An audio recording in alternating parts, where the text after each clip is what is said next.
बिस्मिल्लाहिर्रहमानिर्रहीम, अस्सलाम वालेकुम। Welcome to my YouTube channel. आज हम लोग अपनी book introduction to statistical theory part 1 Sher Mohammad Chaudhary की बुक से चैप्टर नंबर 2 की रिव्यूड एक्सरसाइज करेंगे। और आज की इस एक्सरसाइज में हम लोग वो प्रॉब्लम डिस्कस करेंगे जिसमें सब लोगों को कोई ना कोई इश्यूज़ हैं।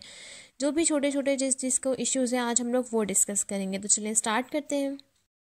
हमारे पास इस रिव्यूड एक्सरसाइज में सबसे पहला क्वेश्चन है 2.4। इस क्वेश्चन में बहुत से लोगों को इश्यू था, तो आज सबसे पहले हम इस क्वेश्चन को सॉल्व करते हैं। इसकी हमारे पास स्टेटमेंट है, represent the data given in the following paragraph in the form of the table.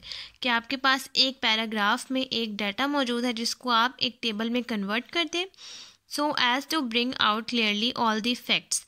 आप इन सब डाटा को क्लियरली फैक्ट्स यानी कि एक क्लियर डाटा में लिख दें जिसमें indicating the source and bearing suitable title. आप उसके ऊपर इंडिकेट कर दें उसका सोर्स मतलब टाइटल का नाम, और जो भी उसका एक तो सोर्स आएगा मेन नाम, और उसके बाद जो सब टाइटल के जो सब डिवाइडेड नेम्स होंगे उसको डिवाइड करके हम इस पूरे डाटा को, इस पूरे पैराग्राफ को क्लियर कर दें।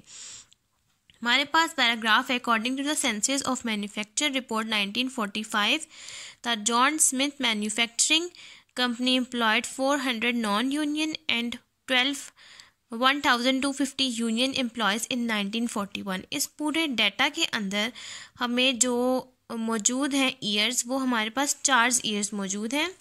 जैसा कि यहाँ पर मौजूद है 1941। इस डाटा में सबसे पहले जो उसने रिपोर्ट की है वो 1945 में रिपोर्ट की है, लेकिन जो ईयर्स जिसमें उसने डाटा कलेक्ट किया है वो 4 ईयर्स हैं। एक है 1941, एक 1942, 1943 एंड 1944।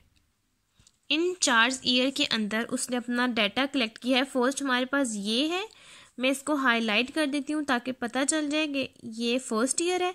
1945 में उसने रिपोर्ट की है, लेकिन डाटा उसने कलेक्ट 4 ईयर्स में किया। एक ये सेकेंड ईयर है 1942, एक ये थर्ड ईयर है 1943 और एक फोर्थ ईयर है ये 1944। सबसे पहले हमारे पास जो एक ईयर है इसकी स्टेटमेंट स्टार्ट हो रही है, मैं हाईलाइट कर देती हूँ। इसकी स्टेटमेंट ये है, इसकी स्टेटमेंट 1941 की स्टेटमेंट स्टार्ट हो रही है यहाँ से लेकर यहाँ तक। ये स्टेटमेंट जो है ये 1941 की स्टेटमेंट है यहाँ से लेकर यहाँ तक। उसके बाद जो सेकंड स्टेटमेंट है 1942 के ईयर के लिए, वो स्टार्ट हो रही है यहाँ से लेकर, इन 1942 से लेकर 200 वर मेल्स तक। थर्ड स्टेटमेंट स्टार्ट हो रही है 1943 से लेकर 240 वर यूनियन मेंबर्स तक। और फोर्थ स्टेटमेंट स्टार्ट हो रही है 1944 से लेकर 5 वर नॉन यूनियन तक। ये हमारे पास 4 स्टेटमेंट है। अब सबसे पहले हम इसका टेबल बना लेते हैं सॉल्यूशन के अंदर, और फिर मैं आपको बताती हूँ कि इसके अंदर वैल्यूज़ कैसे हम लोग क्लियर करके लिख सकते हैं। तो चलिए हम इसका सॉल्यूशन स्टार्ट करते हैं। हम ये इसका सॉल्यूशन स्टार्ट किया। सॉल्यूशन के लिए मैंने यहाँ पर 3 कॉलम्स बना लिए। ठीक है, 3 कॉलम्स मैंने फर्स्ट बना लिया ईयर्स का। आपने भी सेम इसी तरह का कॉलम बना लेना है। ठीक है, यहाँ मेरे से मिस्टेक होगी, यहाँ मैं लिख लिया मैन, जबकि यहाँ आएगा मेल, या आप लोग यहाँ मेल कर देगा। ठीक है, मेल, ये मुझसे गलती से मैन हो गया, आप यहाँ मेल कर देगा। ठीक है, फर्स्ट कॉलम आएगा ईयर्स का, वो है 1941 से लेकर 1944। ठीक है, उसके बाद जो दूसरा कॉलम है वो है ऑल। ऑल का मतलब है कि इसमें हमारे पास सब आ जाएंगे, सब कुछ, मेल भी फीमेल भी और यूनियन नॉन यूनियन सबका डाटा आ जाएगा। इसमें हमारे पास सबका डाटा आएगा, और इसमें हमारे पास वो एम्प्लॉयज़ आएंगे जो कि यूनियन है, और इसमें हमारे पास वो एम्प्लॉयज़ आएंगे, एक तो यहाँ आएंगे टोटल के नॉन यूनियन, एक यहाँ आएंगे यूनियन के टोटल, और ये यहाँ पर आएंगे ऑल के टोटल। और यहाँ मेल सारे, यहाँ फीमेल सारे, यहाँ यूनियन का टोटल, यूनियन के मेल्स, यूनियन के फीमेल्स, यहाँ नॉन यूनियन के टोटल, नॉन यूनियन का मेल और नॉन यूनियन का फीमेल्स। तो अब हम ये देखते हैं। सबसे पहले हम लोग देखते हैं 1941 में 1941 का जो टोटल वैल्यू है सबके लिहाज से वो क्या आती है, तो चलिए वो देखते हैं। अब हम लोगों ने अपनी स्टेटमेंट बनानी है 1941 के अकॉर्डिंग। ऑल में हमारा यूनियन भी आएगा और हमारा नॉन यूनियन डाटा भी आएगा। 1941 के अकॉर्डिंग अभी हम सिर्फ फर्स्ट स्टेटमेंट अपनी देखेंगे, वो ये है।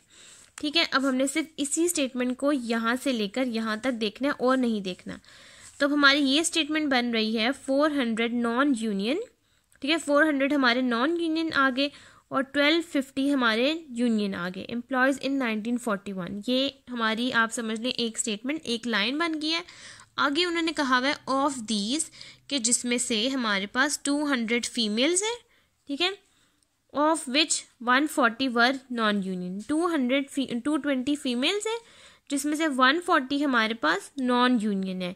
ये हमारे पास फीमेल की लिस्ट आ गई है, मतलब ये हमारे पास 1941 की फीमेल की लिस्ट है जिसमें से उन्होंने हमें बताया हुआ कि 140 नॉन यूनियन है। लेकिन जहाँ पर टोटल की बात आ रही है, क्योंकि हमने टोटल करना है, टोटल हमारा यहाँ से होगा जहाँ पर हमें लिखा हुआ है कि 400 नॉन यूनियन है और 1250 हमारे यूनियन एम्प्लॉयज़ हैं। ये हमारा टोटल है। तो आप लोगों ने क्या करना है, 400 और 1250 को ऐड करना है, आपके पास आंसर आ जाएगा 1650। जिस तरह मेरे पास ये आंसर आया है 1650, आपके पास भी इस तरह आंसर आ जाएगा 1650।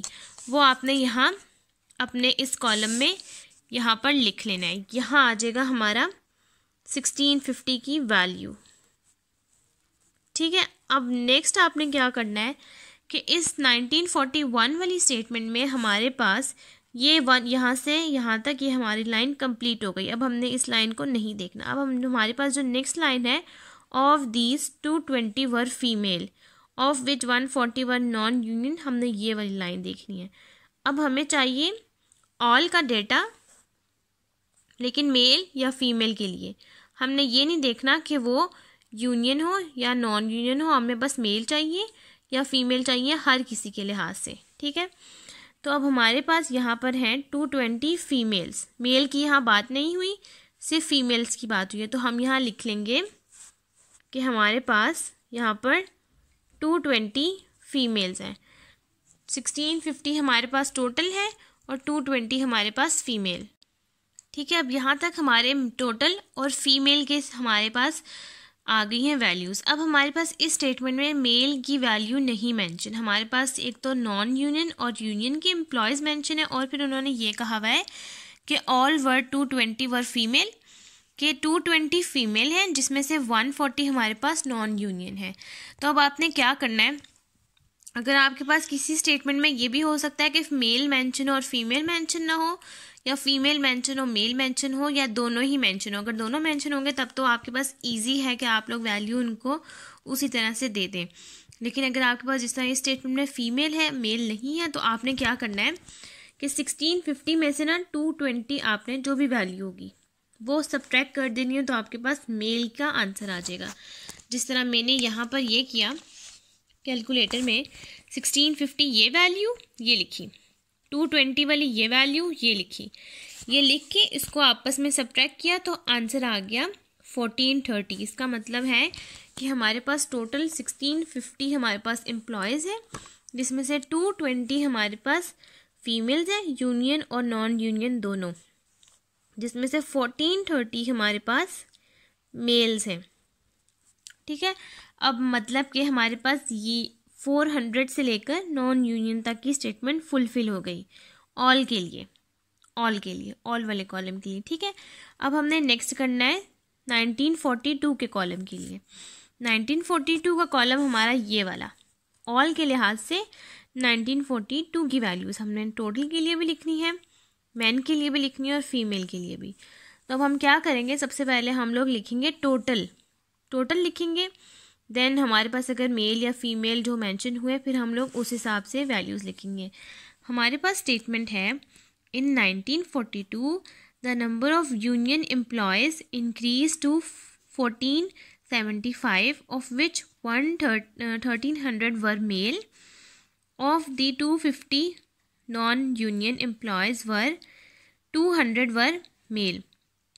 हमारे पास फर्स्ट स्टेटमेंट है नॉन यूनियन एम्प्लॉयज़ की 1475 हैं, जिसमें से 1300 मेल्स हैं, और उसके बाद दोबारा हमारे पास 250 नॉन यूनियन एम्प्लॉयज़ हैं, जिसमें से 200 हमारे पास मेल हैं।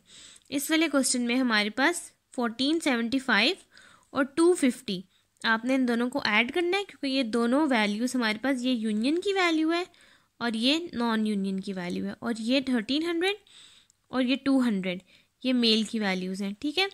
तो आपने 1475 को ऐड करना है 250 के अंदर, हमारे पास आंसर आ जाएगा 1725, और दूसरा 1300 और 200 को ऐड करना है, हमारे पास आंसर आ जाएगा 1500, और फिर 1725 में से आपने 1500 को सब्ट्रैक्ट कर देना है, तो आपके पास फीमेल का आंसर आ जाएगा, ठीक है।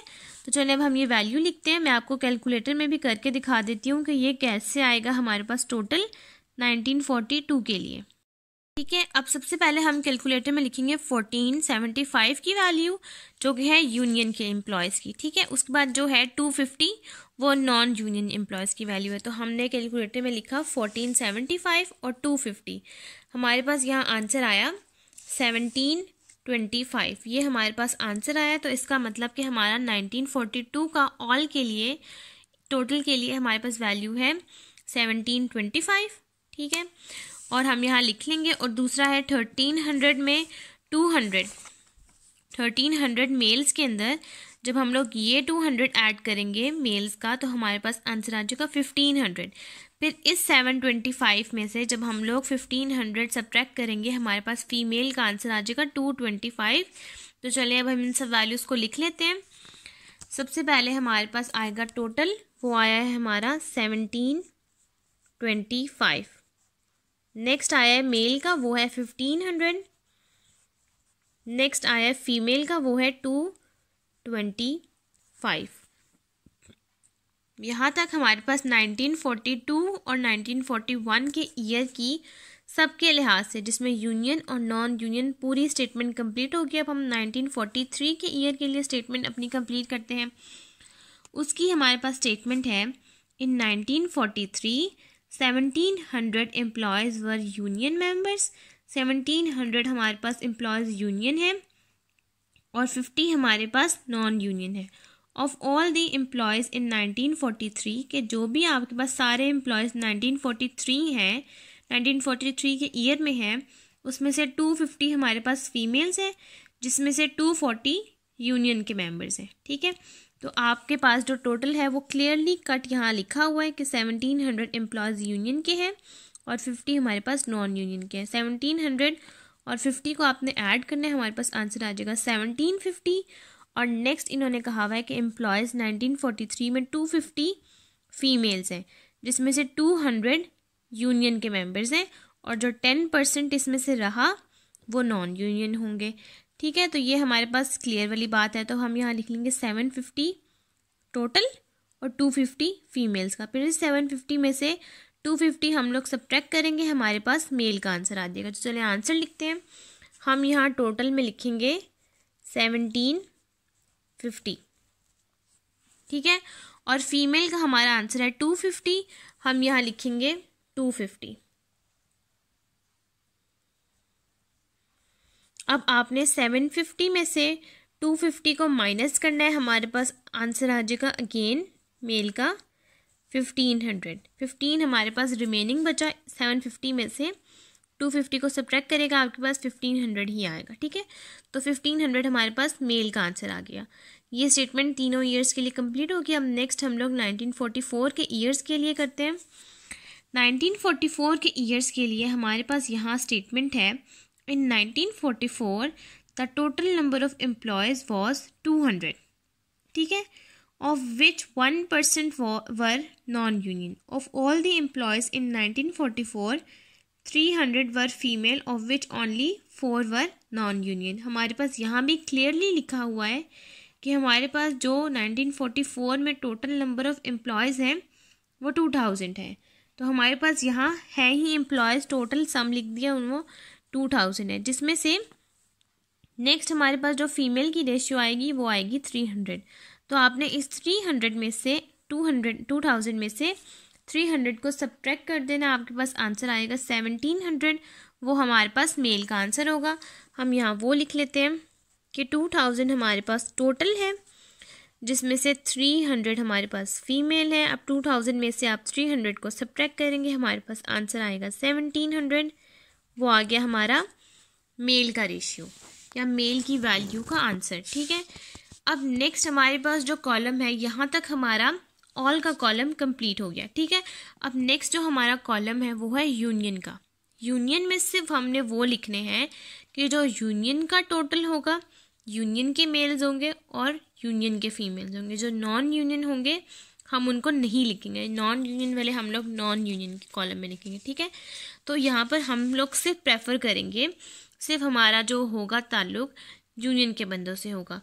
तो अब हम लोग अपने टेबल में से सिर्फ और सिर्फ यूनियन का टोटल निकाल लेते हैं 1941 के ईयर्स के लिए। तो चलें वो स्टार्ट करते हैं। सबसे पहले हमारे पास अगेन वही स्टेटमेंट है, 400 non union and 1250 union employees in 1941. Of these 200 were females, of which 140 were non-union. अब हमारे पास जो ये 1941 की जो स्टेटमेंट है, अब हमारे पास जो ये 400 पहले हमारे पास मेंशन है वो नॉन यूनियन का है। ठीक है, और जो ये वाला हमारे पास मेंशन है वो यूनियन का मेंशन है। और इसके बाद जो 220 हैं वो फीमेल्स हैं, किसके? नॉन यूनियन के। ठीक है, 220 हमारे पास फीमेल्स हैं जिसमें से 140 नॉन यूनियन। सबसे पहले तो आप लिख लेंगे यूनियन का टोटल जो कि है 1250, हम लोग वो लिख लेते हैं। 1250 हमारे पास आ गया यूनियन का टोटल। अब हम लोग अपनी स्टेटमेंट में ये देखेंगे कि यहाँ मेल की बात नहीं हुई हुई, यहाँ सिर्फ और सिर्फ फीमेल की बात हुई है। तो आपने क्या करना है, इस टोटल वाले फीमेल में से नॉन यूनियन को माइनस कर देना है, हमारे पास यूनियन का आंसर आ जाएगा। 220 में से आपने 140 को सब्ट्रैक्ट करना है, हमारे पास आंसर आएगा 80। हमने यहाँ वो लिख लेना है कि हमारे पास यूनियन के फीमेल्स हैं 80। अब इस 1250 में से आपने 80 को माइनस करना है, हमारे पास आंसर आएगा 1170। ठीक है, मैं आपको करके भी दिखा देती हूँ कि यहाँ पर है हमारे पास 1250 हमारे पास टोटल है, उसमें से आपने फीमेल के आंसर को सब्ट्रैक्ट करना है, हमारे पास आंसर आया 1170। ये हमारे पास मेल का आंसर आ गया 1170। ठीक है, ये हमारे पास 1941 का यूनियन का कॉलम कंप्लीट हो गया। अब नेक्स्ट इसी तरह से हम लोग 1942 के लिए यूनियन का कॉलम देखेंगे। हमारे पास यहाँ है, in 1942 the number of union employees increase to 1475। ठीक है, आपके पास यूनियन के एम्प्लॉयज़ हैं 1475, जिसमें से 1300 आपके पास मेल्स हैं, of the 250 non union employees जिसमें से 200 आपके पास मेल्स हैं। यहाँ तो क्लियर बात हुई है कि आपके पास 1475 है यूनियन के एम्प्लॉयज़ जिसमें से 1300 मेल है, और आगे वाली स्टेटमेंट जो बात की हुई है वो नॉन यूनियन की है, तो उसको आप छोड़ दें। आप सिर्फ इस स्टेटमेंट को देखें जिसमें आपके पास बात हुई है यूनियन वाली स्टेटमेंट की। यहाँ से जो स्टेटमेंट स्टार्ट हो रही है वो नॉन यूनियन की है, तो आप इस स्टेटमेंट को छोड़ दें और सिर्फ यहाँ तक की स्टेटमेंट पर ध्यान दें जिसमें आपके पास क्लियरली लिखा हुआ है कि 1475 यूनियन का टोटल है और 1300 जिसमें मेल है। तो आप लोग यहाँ लिख लें 1475 और यहाँ लिख लें 1300। अब आप क्या करें कि इस 1475 में से 1300 को माइनस करें, तो आपके पास आंसर आएगा 175। या आपके पास फीमेल का आंसर आ गया। ठीक है, अब नेक्स्ट इसी तरह से आप लोग 1943 के कॉलम के लिए करें कि आपके पास स्टेटमेंट है, इन 1943 1700 employees were union members and 50 were non union. आपने 50 वाली स्टेटमेंट छोड़ देनी है और सिर्फ 1700 की तरफ ध्यान देना है जो कि ये है, ऑफ ऑल द एम्प्लॉयज़ जिसमें से 1943 के सारे एम्प्लॉयज़ में से 250 हमारे पास फीमेल्स हैं जिसमें से 240 यूनियन की फीमेल्स हैं। ठीक है, तो आपने यहाँ पर लिखना है 250 फीमेल्स हैं और 1700 हमारा यूनियन का टोटल है। हम लोग यहाँ लिख लेंगे 1700 और 250 फीमेल्स हैं। ठीक है, वो हम लोग यहाँ लिख लेंगे 250 फीमेल्स हैं। अब आपने इस 1700 में से आप लोगों ने 250 के आंसर को सब्ट्रैक्ट करना है, तो हमारे पास आंसर आएगा 1450। वो आप लोगों ने यहाँ लिख लेना है, वो आपका आंसर है यूनियन का।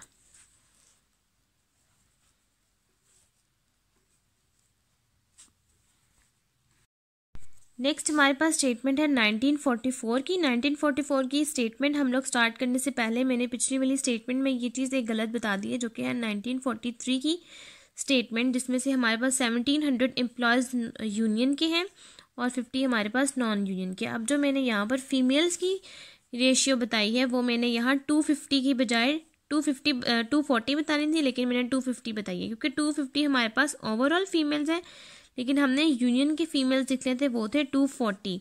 तो मैंने यहाँ ये करेक्ट कर दिया है कि ये 240 हमारे पास फीमेल्स की रेशियो, क्योंकि 250 हम ओवरऑल वैसे हम लोग लिख चुके थे। ठीक है, तो यहाँ 240 आएंगे और यहाँ जब हम लोग 1700 में से 240 को सब्ट्रैक्ट करेंगे हमारे पास यहाँ आंसर आ जाएगा 1460। तो ये आप लोग करेक्ट कर लेगा। ठीक है, अब नेक्स्ट हम लोगों की स्टेटमेंट है 1944 के लिए। यहाँ पर 1944 के लिए हमारे पास यहाँ कहा गया है कि आपके पास टोटल नंबर ऑफ एम्प्लॉयज़ हैं 200 हमारे पास टोटल है, जिसमें हमारे पास यूनियन भी है और नॉन यूनियन भी है, जिसमें से आपके पास 1% नॉन यूनियन का है। अब हम लोग 1% कैसे निकालेंगे मैं आपको वो बताती हूँ। हमारे पास टोटल है 2000, ठीक है, और 1% जो है वो है 1% जो है हमारा है नॉन यूनियन का। तो अगर हमारे पास इस तरह की कंडीशन हो, ठीक है, तो उसके लिए आप क्या करेंगे कि आप लोग 2000 को मल्टीप्लाई करेंगे 1 के साथ। ठीक है, 2000 को मल्टीप्लाई करेंगे 1 के साथ तो एज इट इज़ 2000 आएगा और डिवाइड करेंगे 100 के ऊपर। ये किसी भी चीज़ का फार्मूला है परसेंट निकालने के लिए कि उतना परसेंट हमने उसमें से सब्ट्रैक्ट करना है। ठीक है, तो आपके पास आंसर आएगा 2000/100। ठीक है, उसके बाद ये 0 इससे कट गया, आपके पास आंसर आया 20। मतलब कि आपने 2000 में से 20 नंबर माइनस कर देना है, तो आपके पास जो आंसर आएगा वो आपके पास यूनियन का आंसर रह जाएगा। आपके पास आंसर आएगा 1980। ये आपके पास 1980 आ गया यूनियन का टोटल। आपने यहाँ लिख लेना है 1980। ठीक है, ये आपने लिख लिया 1980 यूनियन का। अब आपके पास जो स्टेटमेंट है वो ये है, यहाँ तक ये स्टेटमेंट पूरी हो गई। अब अगली स्टेटमेंट है ऑफ ऑल द एम्प्लॉयज़ इन 1944। 1944 के ईयर्स में जो सारे एम्प्लॉयज़ हैं, जिसमें से 300 हमारे पास फीमेल्स हैं जो कि नॉन यूनियन के हैं। ठीक है, तो आपने 300 में से 5 को सब्ट्रैक्ट करना है, तो हमारे पास आएगा 295। 295 हमारे पास फीमेल्स आ जाएंगी यूनियन की। हम लोग यहाँ वो लिख लेते हैं, यहाँ लिखेंगे 295। अब आप लोगों ने 1980 में से 295 को माइनस करना है।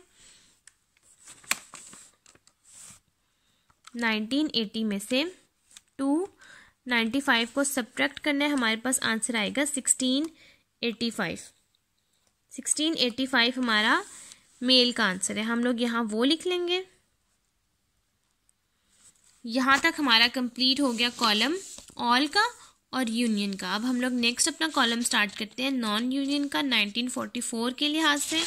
तो चलिए अब वो स्टार्ट करते हैं। अब हम लोगों का वो कॉलम स्टार्ट हो रहा है 400 वर नॉन यूनियन। यहाँ पर हमें as it is clear cut लिख लिया। यहाँ पर 400 नॉन यूनियन का टोटल है, हम यहाँ वो लिख लेंगे। यहाँ आ जाएगा 400। नेक्स्ट है हमारे पास कि जिसमें से 220 फीमेल्स हैं, जिसमें से 140 नॉन यूनियन है। मतलब फीमेल्स का नॉन यूनियन का आंसर है 140। हम लोग यहाँ वो लिख लेंगे 140। अब आप लोगों ने 200 में से 140 को सब्ट्रैक्ट करना है, हमारे पास आंसर आएगा 260। ये हमारा मेल का आंसर आ गया। अब नेक्स्ट हमारे पास जो स्टेटमेंट है वो है 1942 के लिहाज से। उसमें हमारे पास आंसर है कि हमारे पास 1745 हैं यूनियन के, जिसमें से 1300 मेल है। इसका मतलब हम ये स्टेटमेंट छोड़ ही दें। अब जो नेक्स्ट स्टेटमेंट शुरू हो रही है ऑफ दी से, ये हमारी स्टेटमेंट है वो है of the 250 non union employees, जिसमें से 200 आपके पास मेल हैं। आपके पास टोटल आ जाएगा यहाँ पर 250 और मेल्स का आ जाएगा 200।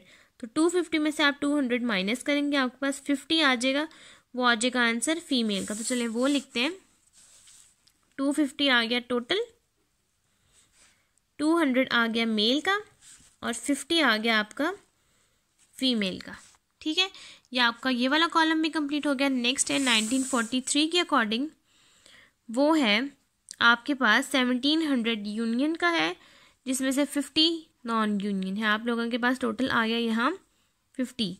ऑफ ऑल द एम्प्लॉयज़ इन 1943 आपके पास 250 फीमेल्स हैं, जिसमें से आपके पास 240 यूनियन की हैं। अब आप लोगों ने क्या करना है, 50 तो आप लोग टोटल में लिख लेंगे, 250 में से 240 को माइनस करना है, आंसर आएगा 10। ठीक है, वो हमारे पास जो आंसर आएगा रिमेनिंग वो नॉन यूनियन का निकल आएगा, क्योंकि ये यूनियन के लिहाज से तो हमारे पास जो आंसर आएगा वो नॉन यूनियन का होगा। 250 में से 240 को माइनस करना है, नॉन यूनियन का आंसर निकल आएगा। सबसे पहले हम लोग लिखते हैं टोटल, वो है 50, यहाँ हम लोग लिखेंगे 10, वो है फीमेल का, और 50 में से जब आप 10 को माइनस करेंगे आपके पास आंसर आएगा 40 वहाँ का मेल का। अब नेक्स्ट हमारे पास लास्ट है 1944 के ईयर के लिए, वो हमारे पास है कि आपके पास 200 हमारे पास यहाँ एम्प्लॉयज़ हैं सारे, जिसमें से 1% हमारा नॉन यूनियन है। नेक्स्ट हमारे पास आगे स्टेटमेंट है ऑफ ऑल द एम्प्लॉयज़ इन 1944, जिसमें से 300 आपके पास फीमेल्स हैं और जिसमें से 5 नॉन यूनियन की हैं। ठीक है, तो अब आपने जो आंसर यहाँ निकाला था परसेंटेज का, 1% आपके पास, इसमें से 1% आप जो आंसर निकाल लेंगे वो नॉन यूनियन का होगा, तो आपके पास आंसर आया 20। ये आपके पास जो 20 आंसर आया था ये था नॉन यूनियन का आंसर, तो ये 1980 आया था ये था यूनियन का आंसर। तो ये है हमारा 20 इस टोटल का सम, और 5 हमारे पास फीमेल्स हैं, तो जब आप इस 20 में से 5 को माइनस करेंगे हमारे पास आएगा 15, वो आ जाएगा हमारे पास मेल का आंसर। तो यहाँ तक हमारा क्वेश्चन नंबर 2.4 ये कंप्लीट हो गया। आप ये देख सकते हैं कि कैसे हम लोगों ने सबसे पहले लिखा टोटल, जिसमें सबका टोटल लिखा, फिर हम लोगों ने लिखे मेल या फीमेल, जो भी हमारे पास मेंशन होगा हमने वो लिखा। अगर हमारे पास ये मेंशन था तो हमने इसमें से इस आंसर को सब्ट्रैक्ट किया, हमारे पास मेल निकला। अगर नेक्स्ट में अगर हमारे पास ये टोटल था तो और मेल मेंशन था, तो हमारे पास फीमेल मेंशन नहीं था, तो हमने इन दोनों के आंसर को माइनस किया, हमारे पास मेल आ गया। इस तरह से ये पूरा कॉलम कंप्लीट हुआ। इसमें हम लोगों ने सिर्फ यूनियन के निकाल लिए और इसमें हम लोगों ने सिर्फ नॉन यूनियन के निकाल लिए। और अगर हमारे पास परसेंट में आंसर हो कि आपने इतने वैल्यू में से इतना रेशियो या इतना परसेंट निकाल लेना है नॉन यूनियन का, तो ये हमारे पास नॉन यूनियन का फार्मूला है। अगर हमारे पास यहाँ 1% की बजाय 2 वैल्यू होती या 3 होती, तो जो वैल्यू थी आपने वो वैल्यू यहाँ लिखनी थी और डिवाइड 100 से ही करना था, क्योंकि परसेंटेज हमेशा 100 पे ही डिवाइड होती है। जो वैल्यू थी वो वैल्यू यहाँ लिख कर जितनी परसेंटेज थी वो यहाँ लिखनी है और डिवाइड 100 पे करना है, आपके पास आंसर निकल आएगा। इस तरह से ये हमारा क्वेश्चन नंबर 2.4 कंप्लीट हो गया। अब नेक्स्ट हमारे पास क्वेश्चन नंबर 2.21 आया था, जिसकी रिक्वेस्ट थी। अब इसमें कन्फ्यूजन ये थी कि जो क्वेश्चन नंबर 2.21 मैंने आपको अपनी वीडियो में बताया था, उसके अलावा जो 2.22 था, लोगों को ये समझ नहीं आ रहा था कि क्वेश्चन नंबर 2.22 में हम लोग बार चार्ट करेंगे, पाई चार्ट करेंगे या कौन सा चार्ट यूज़ करेंगे। तो जो यहाँ पर लिखा हुआ था suitable bars on percentage basis, यहाँ पर जब हमें ये कहा जाए कि आपने कोई भी सूटेबल डायग्राम यूज़ करनी है, तो सूटेबल का मतलब ये नहीं होता कि जो आपको सूटेबल लगे। सूटेबल का मतलब ये होता है कि इस क्वेश्चन की रिक्वायरमेंट के अकॉर्डिंग, अगर आपके पास जो भी क्वेश्चन मेंशन है यहाँ पर, उसकी रिक्वायरमेंट के अकॉर्डिंग जो ग्राफ सूटेबल हो, जो ग्राफ सूट कर रहा हो, आपने वो ग्राफ यहाँ यूज़ करना है। ठीक है, तो जैसा कि क्वेश्चन नंबर 2.21 था, हमने एज इट इज़ वैसे ही क्वेश्चन नंबर 2.22 के अकॉर्डिंग हमने उसी तरह से क्वेश्चन नंबर 2.21 के अकॉर्डिंग क्वेश्चन नंबर 2.22 का ग्राफ बनना था। बस फ़र्क सिर्फ इतना था, ये इसका ग्राफ है। ठीक है, फ़र्क सिर्फ इतना था कि यहाँ पर हमारे पास क्वेश्चन नंबर 2.21 में 2 फैमिलीज़ मेंशन थी और क्वेश्चन नंबर 2.22 में हमारे पास 3 फैमिलीज़ मेंशन है। बस आप लोगों ने करना क्या है, सबसे पहले आप लोगों ने, मैं बताती हूँ, आप लोगों ने फैमिली ए का यहाँ सम कर लेना है। ठीक है, आप लोगों ने, मैं आपको बल्कि करके भी दिखा देती हूँ, आप लोगों ने कैसे करना है। आप लोगों ने 43, 18, 3, 5, 10 और 6 को आपने ऐड करना है। 85 आपके पास फैमिली ए का टोटल कह लें आप, या इसको या सम कह लें, जिस तरह इसका टोटल आया वैसे इसका 85 का ये आप यहाँ टोटल कर लें। ये टोटल आ गया, ठीक है, ये टोटल आ गया। अब नेक्स्ट आपने क्या करना है, 87 plus 17 plus 10 plus 9 plus 21 plus 15, इन सबको ऐड करना है। आपके पास आंसर है 159, ठीक है, 159 आपने यहाँ लिख लेना है। नेक्स्ट आपने क्या करना है, आपने 120, 25, 12, 15, 17 और 11 के आंसर को ऐड कर लेना है। वो आ गया 200, ठीक है, 200 आपके पास सम आ गया, वो आपने यहाँ लिख लेना है। ये आपके पास सारे आंसर्स के सम आ गए। अब नेक्स्ट आप लोगों ने क्या करना है, सेम इसी तरह से पहला आप लोगों ने यहाँ आइटम्स लिख लेनी है। यहाँ पर हमारी जो क्वेश्चन नंबर 2.22 है उसकी आइटम्स हैं हमारे पास फूड आर्टिकल्स, यहाँ है क्लॉथिंग, यहाँ है रिक्रिएशन, यहाँ है एजुकेशन, यहाँ है रेंट और एक और कॉलम है मिसलेनियस का। और देन आप लोग यही टोटल जो मैंने आपको बताया है, आप लोग यही टोटल का एक और कॉलम भी बनाएंगे, ठीक है। सेम इसी तरह आप लोगों ने पहले बनाना है फैमिली ए का कॉलम, इसी तरह से आप लोग लिखेंगे एक्सपेंसेस और परसेंटेज। फिर दूसरी तरफ आप बनाएंगे फैमिली बी का कॉलम, एक्सपेंसेस और परसेंटेज। और तीसरा कॉलम आप लोग सेम इसी तरह बनाएंगे फैमिली सी का कॉलम, एक्सपेंसेस और परसेंटेज का। आप लोगों ने फैमिली ए का एक्सपेंस जो यहाँ पर मेंशन है 43 ये वाला 43 को आपने डिवाइड करना है 85 के अंदर और मल्टीप्लाई करना है 100 से।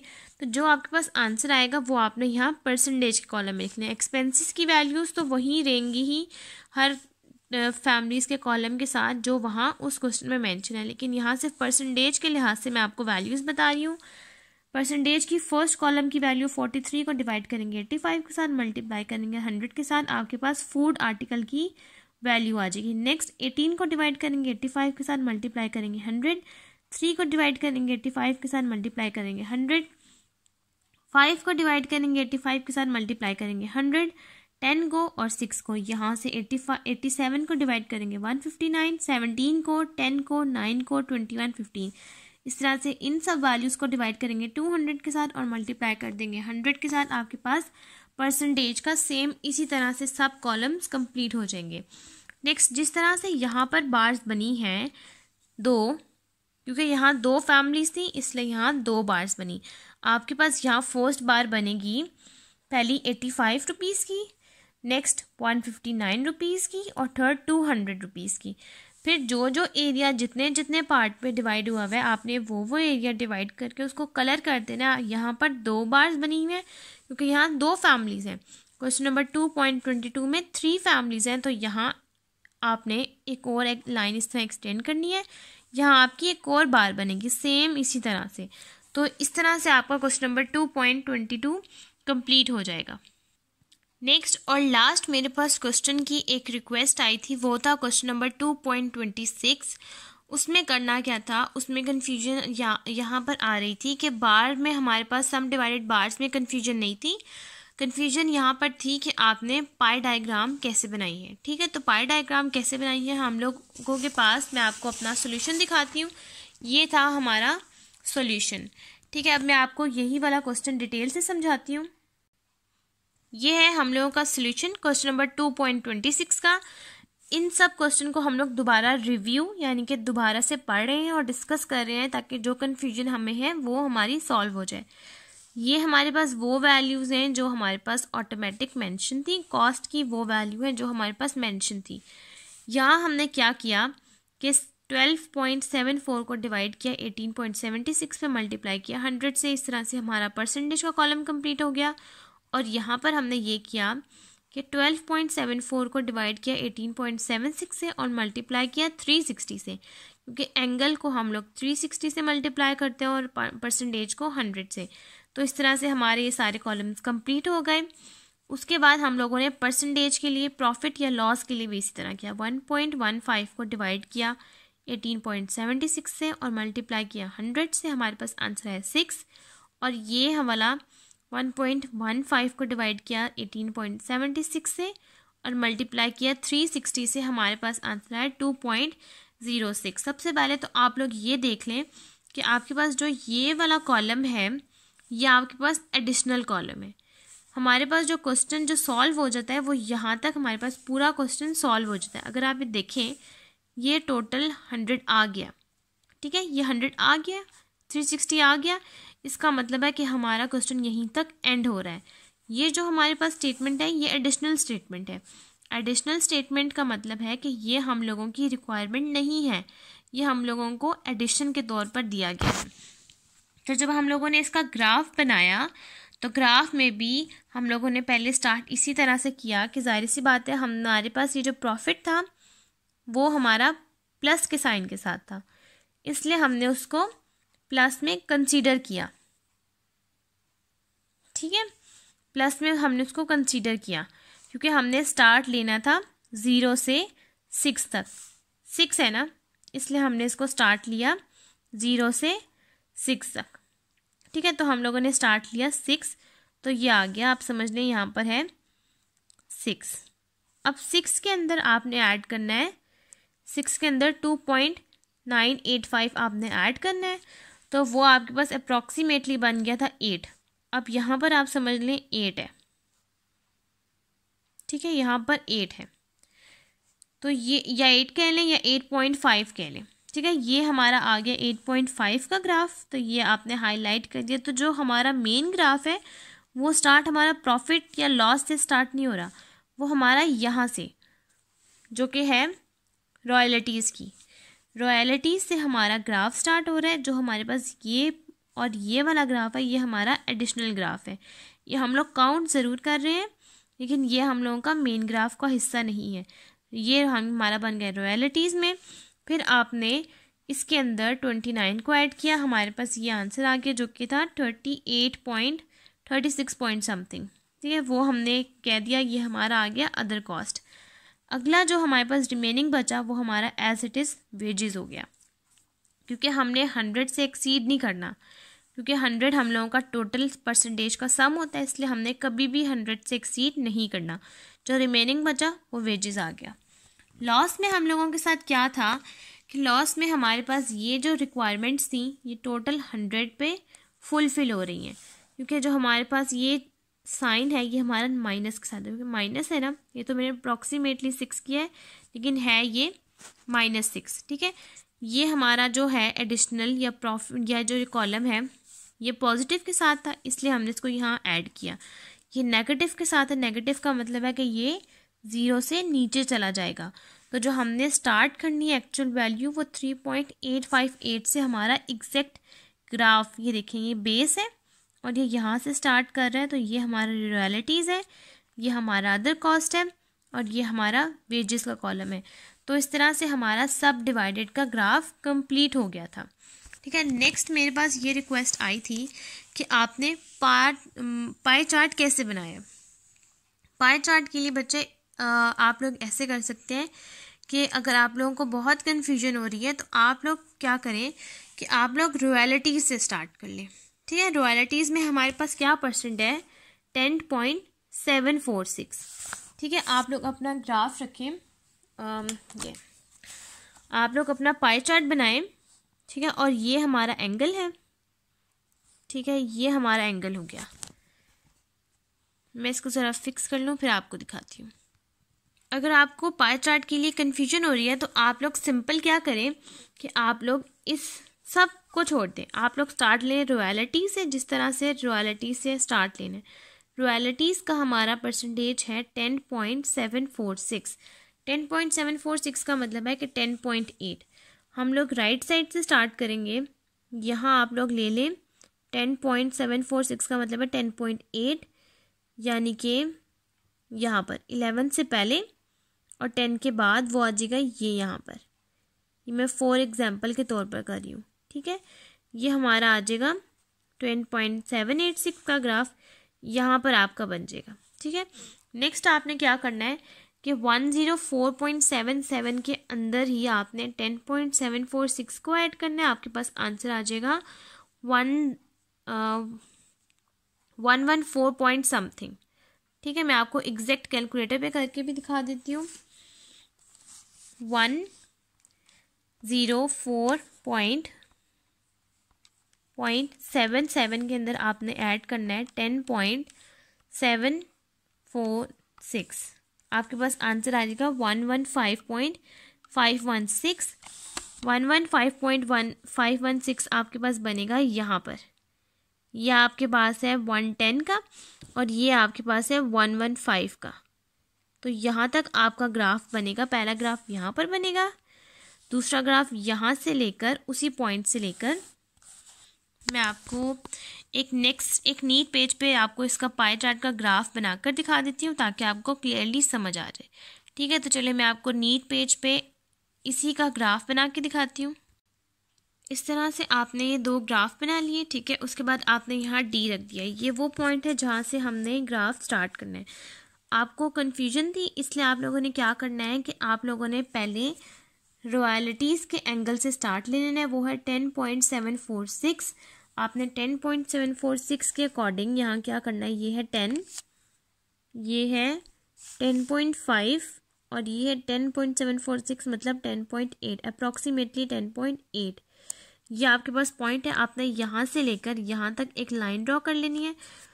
तो मैं वो लाइन ड्रॉ कर लेती हूँ, यहाँ से लेकर यहाँ तक की लाइन। तो मैं वो लाइन ड्रॉ कर लेती हूँ। यहाँ वाले एरिया में आपने लिख लेना है आर, यानी कि रॉयल्टीज़। नेक्स्ट आपने क्या करना है, जहाँ पर आपका पॉइंट एंड हो रहा है, जैसे कि यहाँ पर हमारी लाइन एंड हुई है, आपने यहीं पर डी रखना है और आपने 10.746 के अंदर आपने ऐड करना है 104.77। आपके पास आंसर आएगा 114। ठीक है, 114 पॉइंट समथिंग। ठीक है, 114 का मतलब अप्रॉक्सीमेटली 115। ठीक है, तो ये है आपके पास 90 का एंगल, ये है आपके पास 90 से लेस का एंगल और ये है आपके पास 90 से ज़्यादा वाला एंगल। तो हमें चाहिए 115 का मतलब है कि ये 110 और ये आ गया आपके पास